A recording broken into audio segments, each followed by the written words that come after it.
Kingmakers IAS Academy. For UPSC and TNPSC admissions, call 9444227273. Okay, நம்முடைய man of the moment, the news maker of the moment, doctor Thol Thirumavalavan நாடாளுமன்ற உறுப்பினர் தொலைபேசி வாயிலாக இணைந்திருக்கின்றார். The ball is in your court sir. நீங்க எடுக்கக்கூடிய முடிவுக்காக தமிழ்நாடு காத்து கொண்டிருக்கிறது. என்ன முடிவு எடுக்க போறீங்க? சார், நான் ஏற்கனவே கூறியிருக்கிறேன், எங்கள் கட்சியினுடைய முன்னணி பொறுப்பாளர்களோடு கலந்து பேசிதான் எடுக்க முடியும். அத்துடன் நாங்கள் தோழமையோடு இணைந்து பணியாற்றி கொண்டிருக்கிற சூழலில் இடதுசாரிகள் எடுக்கும் முடிவையும் பொறுத்து நாங்கள் எங்கள் முடிவை மேற்கொள்ள இருக்கிறோம். முனைவர் திருமாவளவன், நீங்க முதலமைச்சரோட சந்திப்புல என்னெல்லாம் விவாதித்தீங்க? அதோடைய அஜெண்டாவாக என்ன இருந்தது? இது ஒரு வழக்கமான சந்திப்பு தான். 2 நாட்களுக்கு முன்பு கூட நாங்கள் சந்தித்தோம். தேர்தல் முடிவு வந்த பிறகு ஒவ்வொரு முறையும் நாங்கள் எங்கள் தேர்தல் அனுபவங்களை பகிர்ந்து கொள்வதுண்டு. அந்த அடிப்படையிலே எங்கள் தொகுதிகளில் நாங்கள் எவ்வாறு தேர்தல் பிரச்சாரத்தை மேற்கொண்டோம், எந்த பெற்றோம், எந்தெந்த சமூகத்தை சார்ந்தவர்களின் வாக்குகள் சிதறி இருக்கிறது என்பது குறித்தெல்லாம் நாங்கள் விரிவாக விவாதித்தோம். தற்போதைய அரசியல் சூழல் குறித்தும் கருத்துக்களை பகிர்ந்து கொண்டோம். தாவேகாவுக்கு ஆதரவு கொடுப்பது பற்றி பேசப்பட்டதா? எங்களுக்கு கடிதம் எழுதியதை நாங்கள் பகிர்ந்து கொண்டோம். அவருடைய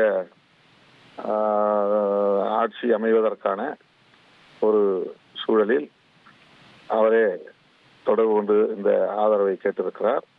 ஆகவே உயர்நிலைக்குழுவை கூட்டி நாங்கள் விவாதிக்க இருக்கிறோம் என்பதையும் முதல்வரோடு பகிர்ந்து கொண்டோம். திமுக தலைவர் உங்களை திமுக அணியிலேயே தொடர கேட்டுக்கொண்டதாக செய்திகள் வருகிறதே, அது உண்மையா?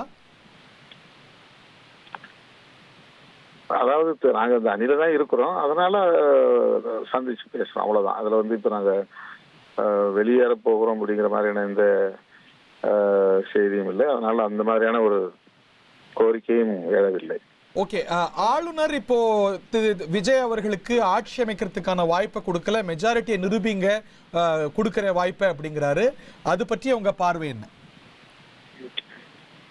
பாஜக தலையீடு செய்கிறது, விஜய் அவர்களுக்கு நெருக்கடியை தருகிறது, ஏதோ ஒரு அச்சுறுத்தலை அவர்கள் மறைமுகமாக தருகிறார்கள் என்றுதான் யூகிக்க வேண்டியிருக்கிறது.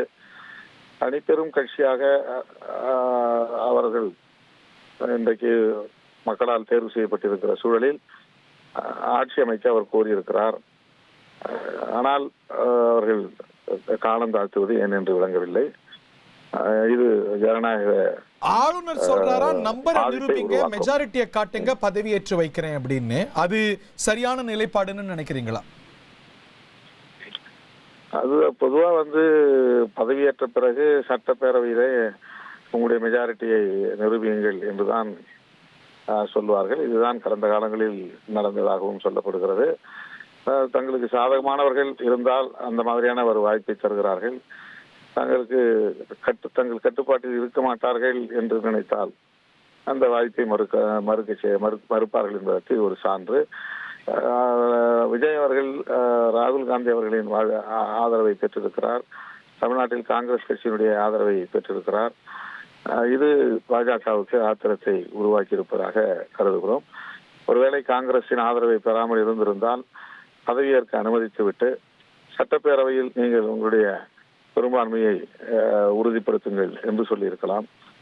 ஆகவே காங்கிரஸ் பாஜகவோடு இணைந்ததை அவர்கள் ஏற்கவில்லை, அதனால் இடையூறு செய்கிறார்கள் என்று கருதுகிறேன். பட் ஆனா இதற்கான தீர்வு உங்க கையில இருக்கு.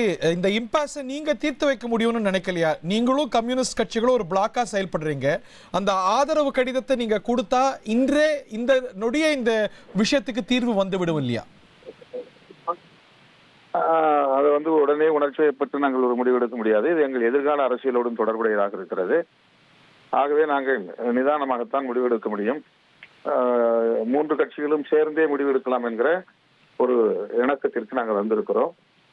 முதலில் 2 கம்யூனிஸ்டுகளும் தங்களது மாநில குழுவை கூட்டி முடிவெடுக்க உள்ளனர். அவர்களுடைய முடிவை ஒட்டி நாங்கள் எங்கள் உயர்நிலை குழுவில் விவாதித்து ஒரு முடிவை எடுப்போம். சார், நீங்க உங்க ப்ராசஸுக்கு டைம் எடுத்துக்கலாம் அப்படின்னா ஆளுநரும் அவருடைய ப்ராசஸுக்கு டைம் எடுத்துக்க முடியும் தானே?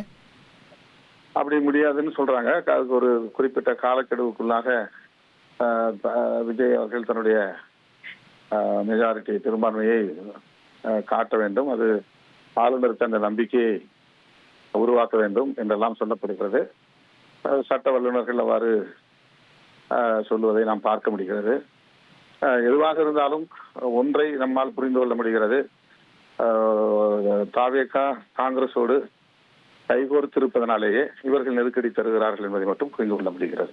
சோ காங்கிரஸ் இருப்பதனால பாஜகவுடைய அழுத்தத்தால தான் இந்த ஆளுநரின் தாமதம் இருக்குன்னு நீங்க பாக்குறீங்க. ஆமா, தாவேகாவுக்கு ஆதரவு அளிப்பது அப்படிங்கிறது நீங்க பரிசீலிக்கக்கூடிய விஷயம் தானா? இத கோரிக்கையாக அழைப்பாக திரு விஜய் தரப்பிலிருந்தே உங்கள்கிட்ட பேசப்பட்டதா? திரு விஜய் உங்களிடம் பேசினாரா? கடிதம் எழுதினார், நேற்று தொலைபேசியில் பேசவும் செய்தார். என்றாலும் கூட உயர்நிலை குழுவிலே நாங்கள் முடிவெடுப்போம் என்று கூறியிருக்கிறோம். அவருடைய கோரிக்கை என்னவாக இருந்தது? Can you please elaborate sir? ஆதரவு கோரியிருக்கிறார், அவ்வளவுதான். திரு திருமாவளவன், இது ஒரு வரலாற்று வாய்ப்பா நீங்க கருதலையா? இது ஒரு தொங்கு சட்டமன்றம் உருவாகி இருக்கிறது. நீங்க ஆட்சியிலும் பங்கு அதிகாரத்திலும் பங்கு அப்படிங்கிறத கொள்கை நிலைப்பாடாக கொண்டவர்கள்.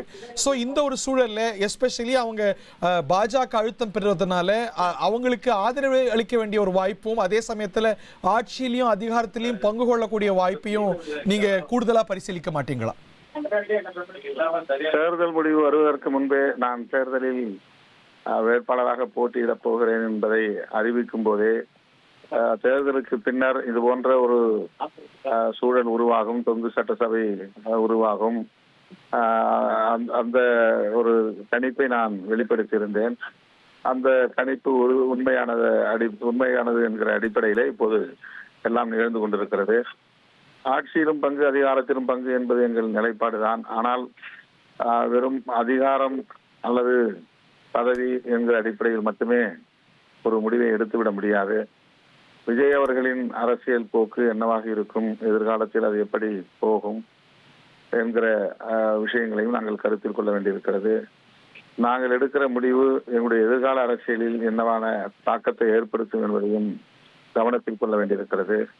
எனவே இதில் நாங்கள் உணர்ச்சி ஏற்பட்டு உடனடியாக ஒரு முடிவை எடுக்க முடியாத சூழலில் இருக்கிறோம். என்ன முடிவெடுத்தாலும் நீங்களும் ரெண்டு கம்யூனிஸ்ட் கட்சிகளும் ஒத்த முடிவாகத்தான் எடுப்பீங்கன்னு புரிந்துக்கலாமா? நீங்க ஒரு பிளாக்கா தான் முடிவெடுப்பீங்கன்னு புரிந்துக்கலாமா?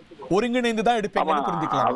ஒருங்கிணைந்து தான் முடிவெடுப்போம். நான் பலமுறை சொல்லியிருக்கிறேன், மீண்டும் உறுதிப்படுத்துகிறேன். ஓகே, சோ ரெண்டு வாய்ப்புகளும் இருக்கு. திமுக கூட்டணியில தொடரக்கூடிய வாய்ப்பும் பரிசீலனையில் இருக்கிறது. திரு விஜய்க்கு ஆதரவு அளிப்பதும் கூட பரிசீலனையில் இருக்கிறதுன்னு புரிந்து கொள்ளலாமா? இல்ல, நாங்க திமுக கூட்டணியில தான் இருக்கிறோம். அதுல அது ஒரு ஆப்ஷன் இல்ல. திமுக கூட்டணியில தான் இருக்கிறோம். அது சார்பற்ற முற்போக்கு கூட்டணியில் தான் இருக்கிறோம். விஜய் எங்களுக்கு ஆதரவு கேட்டு கடிதம் எழுதியிருப்பதால் அந்த கடிதத்தை அடிப்படையாக கொண்டு என்ன முடிவெடுக்க போகிறோம் என்கிற ஒரு ஆப்ஷன் தான். அதை நாங்கள் ஒருங்கிணைந்து 3 பேரும் சேர்ந்து நிச்சயமாக ஒரு நல்ல முடிவை எடுப்போம். Kingmakers IAS Academy for UPSC and TNPSC admissions call 9444227273.